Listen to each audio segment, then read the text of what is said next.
like I picked the wrong week to quit smoking.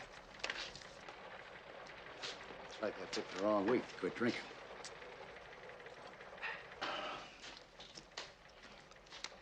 Looks like I picked the wrong week to quit amphetamines. Looks like I picked the wrong week to quit sniffing glue.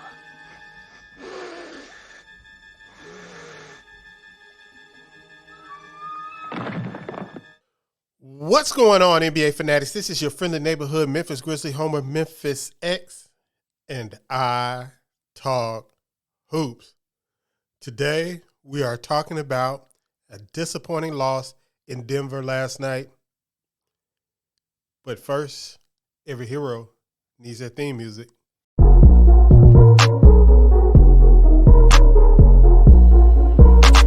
Piano. Grizz gang, go hard. Baddest in the game, we be on one. I talk hoops, so secure. All up on the court, but we gon' score. Memphis bringing heat straight from Tennessee. Morant spiking, let's go, boy. He that MVP.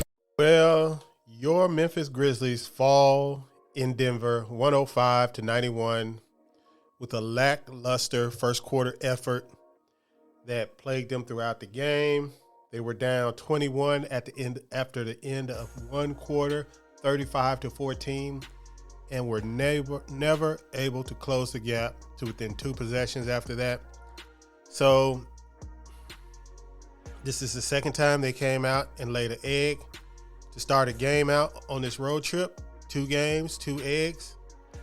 And there were some concerning things in this game. And it's a concerning trend.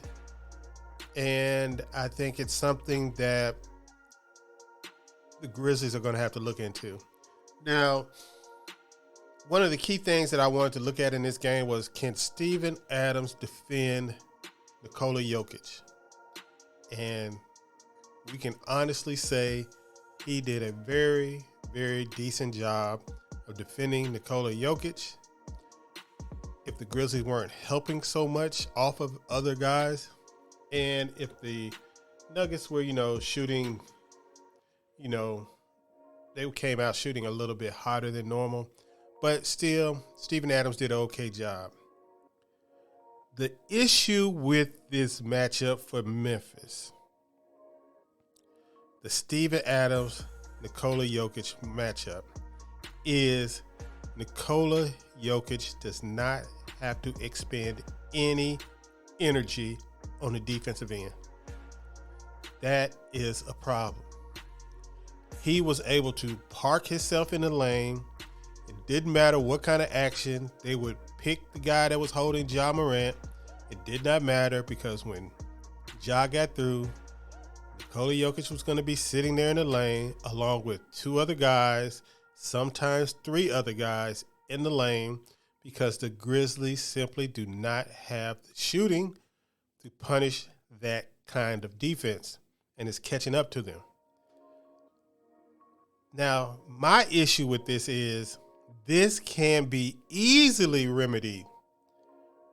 This is something that can be easily remedied by, 1, running the pick and roll with Ja Morant and Jaren Jackson instead of Ja and Steven Adams.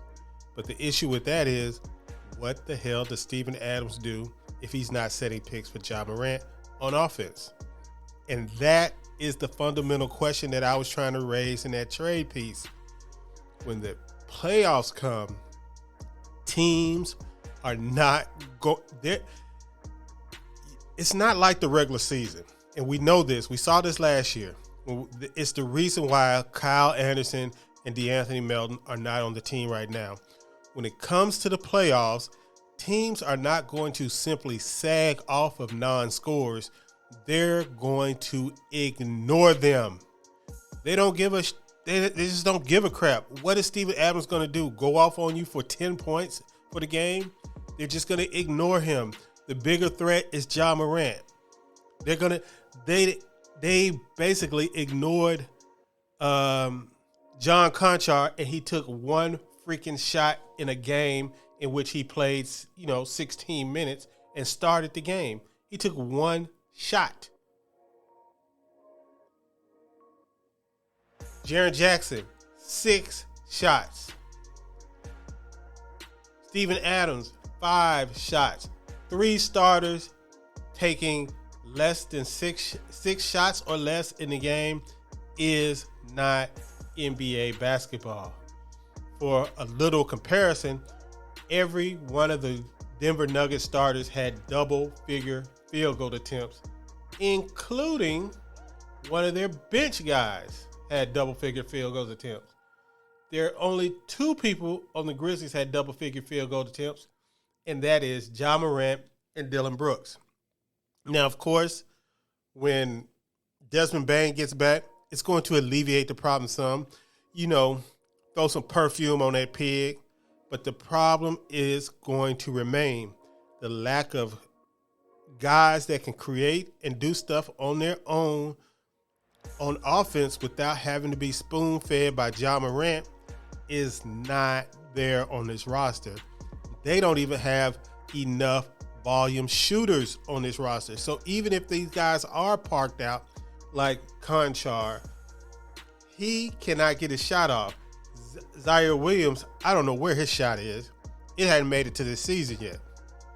David Roddy, now he got 8 shots up. He has potential. He looked like one of the few guys off that bench that did not look out of place. Brandon Clark looked okay. Not great, but okay. And we saw the same Tyus Jones that we saw in a lot of playoff games last year, where people kind of forget that Tyus Jones has a tendency to disappear in some big games. So this is what we're trying to figure out in the next month. Who in the hell can Coach Taylor Jenkins count on in the playoffs to not only defend, which is important, but to provide offensive scoring punch, for the team in intense defensive situations. You can't just score when it's a wide open track meet game and everybody's lollygagging around on defense. You guys know from what we saw against the Minnesota Timberwolves and, of course, the world champion Golden State Warriors, that the defensive intensity in the playoffs is 10 times what it is in the regular season. The rotations are faster. And that the defenders are going to be better. The defensive schemes are going to be better. And they're going to have you scouted better because they are going to have one team on their mind for 2 weeks. So you have to have guys that can freelance, be creative, and that's what was good about seeing Roddy. And also Santi Aldama, another guy off the bench that did not look terrified when he had the ball in his hands. I'm not even talking about the defensive end. I think the defensive end will take care of itself. It's these guys that when they get the ball in their hand and they're not being spoon-fed wide open shots, they do not know what to do. Brandon Clark has that problem. Zaire Williams has that problem. Tyus Jones, he doesn't have that problem, but I don't even know what he's doing sometimes. John Conchar has that problem, and Steven Adams has that problem. And they just simply don't have any kind of plan for Jaren Jackson on offense right now. So it's a frustrating thing, but like I said, the team is still tied for first place in the West. It's nothing to get all out of shape about. Don't get bent out of shape about this loss or these last 2 losses. They look bad, but you guys know it's an 82-game season. However, you do have to take mental notes of the issues that the team is having and offensive creativity outside of Ja, Jaren, Dillon Brooks, and Desmond Bane. And that sounds like a lot of people. And it probably will be enough when you have all 4 of them on the court together and you're able to have 2 of them on the court at all times. However, you can never have enough. And you can't have so many people with that when they get the ball, they damn near poop their pants every time. Steven Adams gets the ball in intense situations and he blows bunnies at the rim, fumbles the ball, all this kind of stuff. It's just weird, man. You're 7 feet tall. Dunk the damn thing. He does all these. Anyway, that is what I want to talk. What I want to talk about this game, about the red flags that I saw in this game, and it is a concern, and I still stand by my assumption that the Grizzlies need to make a trade before the deadline to bring in either an offensive player that can create on their own and shoot from the outside, or simply a high-volume three-point shooter at either one of the big positions or preferably the big forward position. And that is, and I'm not talking about a major player. I'm not talking about anybody that's going to cost us one of our starters. So I'm not looking to trade Steven Adams, despite what you might think. I think there are some teams in this league that the Grizzlies have the potential to face in the playoffs where Steven Adams might thrive and might dominate. So I'm not trying to trade Steven Adams at all. I'm trying to bring somebody in off the bench in that Danny Green / Xavier Tillman salary slot. So that gives you about 12, probably about 15-ish, 16-ish $1 million to play with. And, that gives you a little range. But right now, we're not going to worry about the trade thing because there's no trade coming anytime before we see how this team looks healthy. So Desmond Bane's been throwing googly eyes on the Twitter timeline. So hopefully he's coming back in the next few games. Hopefully by Christmas, we don't know. He was doing some on-court work, but he's been doing that. So we'll just see how it goes with him. But guys, until next time, peace.